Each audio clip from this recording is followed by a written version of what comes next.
Breaking news చూస్తున్నాం. ఆస్ట్రేలియాలో మరోసారి కాల్పులు కలకలం రేపుతున్నాయి. ఈసారి గన్ కల్చర్ పెరిగిపోయి గన్ కల్చర్లో భాగంగా ఆ గన్తో పేల్చడంతో ముగ్గురు మరణించారు. ఒక గర్భవతి, అంటే నెలలు ఉన్నటువంటి గర్భవతి ఈ ఘటనలో చాలా దారుణంగా గన్ కల్చర్ పెరగడంతో ఈరోజు ఈ రకమైనటువంటి ఒక దాడికి పాల్పడ్డారు. సో మృతుల్లో ఇద్దరు మహిళలు. న్యూ సౌత్ వేల్స్లోని లేక్ కార్గెలిగోలో సిటీలో కాల్పులు జరిపాయి. సో కాల్పులకు ఇటు గుర్తెరిగిన వ్యక్తులు తెగబడ్డారు. కాల్పుల తర్వాత రైతులు పరారయ్యాడు. గతేడాది డిసెంబర్ 14న సిడ్నీలోని బోండీ బీచ్లో ఉగ్రదాడి జరిగింది. అయితే ఉగ్రదాడిలో 15 మంది మరణిస్తే మరోసారి ఉగ్రదాడి జరిగిందా అనే కోణాల్లో కూడా పోలీసులు దర్యాప్తు చేపడుతున్నారు. డిసెంబర్ 14న ఇటు హైదరాబాద్ అంటే ఇండియన్ పాస్పోర్ట్ పైనటువంటి వ్యక్తి సాజిద్ అక్రమ్, తన కుమారుడు నవీద్ అక్రమ్ ఇద్దరు కూడా ఈ దుర్మార్గానికి పాల్పడ్డారు. బోండీ బీచ్ అంటే అక్కడ బీచ్ ఫెస్టివల్ జరుగుతోంది. 2000 మంది హాజరయ్యారు. ఈ బీచ్ ఫెస్టివల్లో వారు అక్కడ కొంత ఇస్లామిక్ ఐడియాలజీతో ఉన్నారట. ISIS ఉగ్రవాదులుగా గుర్తించారు వారిని. సో అక్కడికి వెళ్ళిపోయి ఆ గన్తో ఇద్దరు తండ్రి కుమారులు ఇద్దరు కూడా వాళ్ళపై కాల్పులు జరిపి అక్కడ బోండీ బీచ్లో జరిపేటువంటి ఫెస్టివల్లో ఉన్న వారిపై కాల్పులు జరిపితే సుమారుగా 15 మంది మరణించారు. 15 మంది మరణించారు. దాంట్లో చిన్న పెద్ద అంతా ఉన్నారు. అయితే స్పాట్లోనే సాజిద్ అక్రమ్ని పోలీసులు పట్టుకొని కాల్చి పడేస్తే అటు నవీద్ అక్రమ్ ఎవరైతే వాళ్ళ కుమారుడు ఉన్నాడో వాడు కూడా అక్కడ స్పాట్లోనే పోలీసులకు పట్టుబడ్డాడు. ఇద్దరు సాజిద్ అక్రమ్ అండ్ నవీద్ ఇద్దరు కూడా ఈ ఘటనలో పాల్పడ్డారు. అయితే వాళ్ళకి సంఘీభావంగా ఎవరికి చనిపోయిన వారికి సంఘీభావంగా ఒక వాళ్ళని గుర్తు చేసుకుంటూ నిన్న ఆస్ట్రేలియాలో మొత్తం కూడా ఆస్ట్రేలియా దేశవ్యాప్తంగా వాళ్ళకి సంఘీభావ దినంగా ప్రకటించారు. ఒకరోజు మొత్తం కూడా అందరూ సంఘీభావం తెలపాలనుకున్నారు. ఒక టైం కూడా ఫిక్స్ చేసుకున్నారు. యాజ్ పర్ దేర్ టైమింగ్ 7 గంటల 1 నిమిషాల సమయానికి వాళ్ళ జెండాలు ఎగరాలి, వాళ్ళ జాతీయ జెండాలు ఎగరాలి, అంతా మౌనం పాటించాలి, లైట్స్ అన్నీ ఆపేయాలి, క్యాండిల్ చేత పట్టాలనే రకంగా అంతా నిశ్చయించుకున్నారు. ఎగ్జాక్ట్గా అదే రోజున మరో దాడి జరిగింది. ఓ వ్యక్తి గన్తో వచ్చి ముగ్గురిని హతమార్చాడు. ఈ ముగ్గురు కూడా ఇప్పుడు స్పాట్లోనే ఈ గన్ కల్చర్ పెరిగిపోయినడానికి మరొక ఉదాహరణగా ఈ అంశం కనపడుతోంది. అక్కడి ప్రభుత్వాలు కూడా ఈ ఘటనని చాలా సీరియస్గా తీసుకున్నాయి. సో ఈ ఘటనకు సంబంధించిన దాంట్లో ముగ్గురు స్పాట్లోనే మరణించారు. సో ఆ ముగ్గురు కూడా ఒకే కుటుంబానికి సంబంధించిన వారుగా తెలుస్తోంది. సో ఈ ముగ్గురు మరణాన్ని ఇది ఎక్కడ జరిగిందంటే లేక్ కరేగిల్గో దగ్గర సోఫియా క్వెన్ అండ్ తను ప్రెగ్నెంట్గా ఉంది. సో ఆవిడ బంధువు అయినటువంటి Nerida and John Harris. So Sophia Quinn ఒకే కుటుంబానికి అటు కుమారుడు, కోడలు అండ్ అత్త ముగ్గురు కూడా ఒకే కుటుంబానికి సంబంధించిన వారు స్పాట్లో మరణించారంట. సో వెస్టర్న్ NSW లేక్ కరేగిల్గో దగ్గర ఈ ఘటన జరిగింది. మధ్యాహ్నం సమయంలో ఈ ఘటన చోటు చేసుకుంది.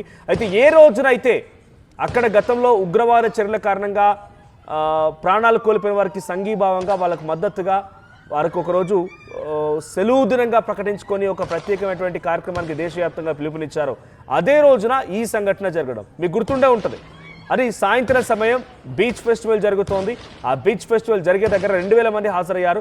సాజిద్ అక్రమ్, నవీద్ అక్రమ్ ఇద్దరు కూడా. ఇక్కడ సాజిద్ అక్రమ్ ఎక్కడో కాదు, హైదరాబాద్ టోలీ చౌక్ సంబంధించిన వ్యక్తి. 1998లోనే ఇక్కడి నుంచి తన గ్రాడ్యుయేషన్ పూర్తయిన తర్వాత ఉద్యోగం రీత్యా ఆస్ట్రేలియాకి వెళ్ళిపోయాడు. ఇక తిరిగి ఒక్కసారి కూడా రాలేదు. ఒక్కసారి వచ్చాడంట.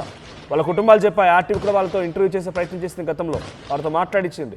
అయితే ఆ ఘటనలో 15 మంది మరణించారు. ఇద్దరు తండ్రి కొడుకులు ఇద్దరు కూడా వెళ్ళిపోయి ఆ బోండీ బీచ్లో చాలా దారుణంగా కాల్పులు జరపడంతో 15 మంది మరణిస్తే వారికి సంఘీభావంగా తెలిపేటువంటి రోజునే మళ్ళీ ఒక ఉగ్రచర్య. అయితే దానికి దీనికి ఏమైనా లింక్ ఉందా అంటే కావాలనే మేము ఉన్నామన్న రకంగా ఈ ఉగ్రవాదులు పాల్పడుతున్నారా? ఈ ఉగ్రవాదులు ఎక్కడి నుంచి వచ్చారు, ఏ రకంగా ఆలోచనతో ఉన్నారు, ఇస్లామిక్ ఆలోచనతో ఉన్నారన్నట్టుగా చాలా క్లియర్గా అక్కడి పోలీసులు గతంలో డిసెంబర్ 14న జరిగిన ఘటనకు సంబంధించి సాజిద్ అక్రమ్, నవీద్ అక్రమ్ సంబంధించిన ఘటన తర్వాత గుర్తుపట్టారు. సో అటు సాజిద్ అక్రమ్ కంప్లీట్గా ఇస్లామిక్ ఆలోచనతో ఉండేవాడు. అంటే అవే రకమైన పుస్తకాలు చదువుతూ ఉండేవాడు. ఒక విషపు బీజాలు తన మెదడులో నాటుకున్నాడు ఆయన.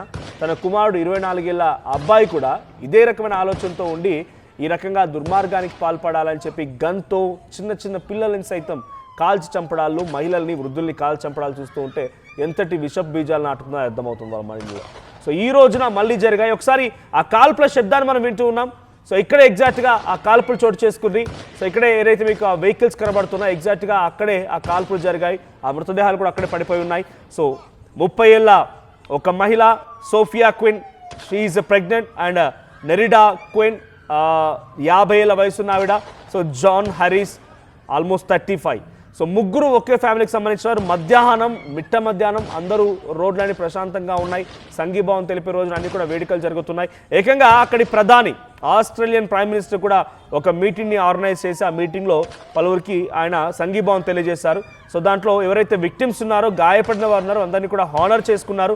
సో దీనికి నేను పూర్తి స్థాయి బాధ్యత వహిస్తున్నాను అని చెప్పి ఆయన మాట్లాడుతూ కొంత ఆయన ఎమోషన్ కూడా అయ్యారంట.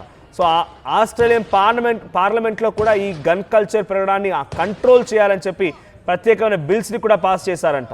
సో అదే సమయంలో అదే రోజున ఈ రకమైనటువంటి గన్ కల్చర్తో కూడిన ఒక సంఘటన జరగడంతో ప్రజలందరూ షాక్కు గురయ్యారు.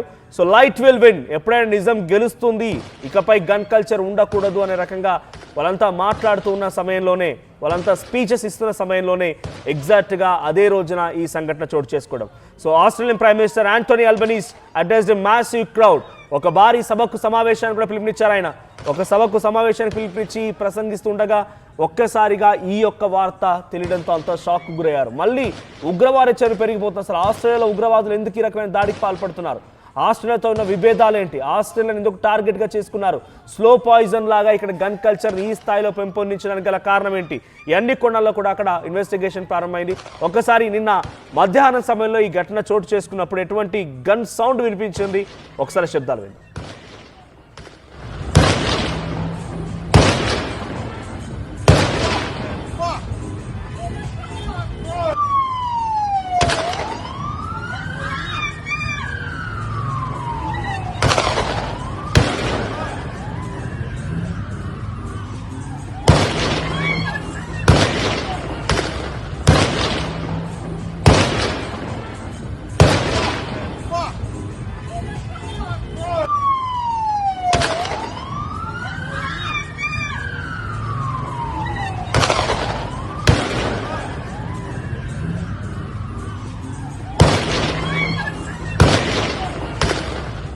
అసలైన తొలి వెలుగు.